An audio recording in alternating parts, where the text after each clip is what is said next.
விஜய் பேசி முடிச்ச உடனே மின்சாரம் துண்டிக்கப்பட்டது. நேத்து விஜய் கூட்டத்துல எப்போதும் இல்லாத அளவுக்கு செருப்பு வீசப்பட்டுச்சு.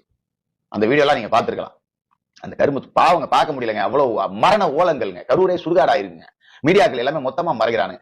ஏன் செருப்பு வீசப்பட்டுச்சுன்னா கூட்டத்துக்குள்ள திமுக பூந்திருக்கான அர்த்தம். செருப்பு வீசப்பட்டிருக்குன்னா கூட்டத்துக்குள்ள திமுகவினர் ஊடுருவி இருக்காங்க அப்படின்னு தான் இதை நம்மளால எடுத்துக்க முடியுது.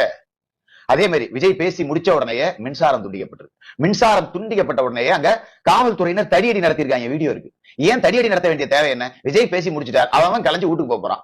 விஜய் பேசுற வரைக்கும் நடக்காத அசம்பாவிதம் விஜய் பேசிட்டு போன பிறகு நடக்குது அப்படின்னா இதை நம்ம சந்தேக கண் கொண்டு தான் பார்த்தாகணும், வேற வழி இல்ல. விஜய் பேசி முடிச்சுட்டு போறார், அதன் பிறகு தடியடி நடக்குது. மக்கள் பதற்றத்துல ஓடுறாங்க, ஓடியாடுறாங்க. இந்த கேஷுவாலிட்டி நிகழுது. அப்ப ப்ரீ பிளான்டா இது செய்யப்பட்டுச்சா அப்படிங்கிற சந்தேகம் இங்க நமக்கு இருக்கு. ஏன்னா செந்தில் பாலாஜி இது மாதிரி எல்லாம் செய்யக்கூடிய நபர் அப்படிங்கறத நாம கரூர் சிவராஜ் மீதான கொலைவெறி தாக்குதல்ல இருந்தே தெரிஞ்சுக்கலாம். நடக்குது வேலுசாமிபுரம் ஒரு குறுகிய சந்து. செந்தில் பாலாஜி 2 நாளைக்கு முன்னாடி பேசினார் பாத்தீங்களா? பேசினாரு, என்ன அவெல்லாம் பேசினானே சொல்லலாங்க. முட்டு சந்தில கூட்டம் நடத்திட்டு நீங்க என்ன சீன் போடுறீங்க அப்படின்னு. அப்ப முட்டு சந்தில எதுக்காப்பா நீங்க பர்மிஷன் கொடுக்குறீங்க? கரூர்ல விஜய் வரப்போறார்.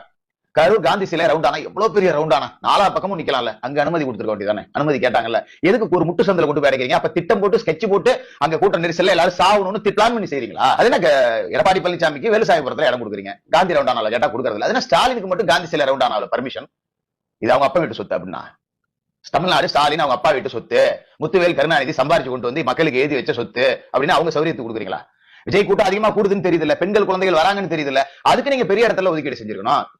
அப்ப முட்டு சந்துன்னு செந்தில் பாலாஜியால விமர்சிக்கணும் அப்படிங்கிறதுக்காக குறிப்பிட்டு முட்டு சந்துக்குள்ள பர்மிஷன் கொடுத்து 10 பேரை கொல்லணுங்கிறதுக்காகவே ப்ரீ பிளான்டா ஸ்கெட்ச் போட்டு கொடுத்தீங்களா அப்படிங்கிற சந்தேகம் இங்க வருதா இல்லையா?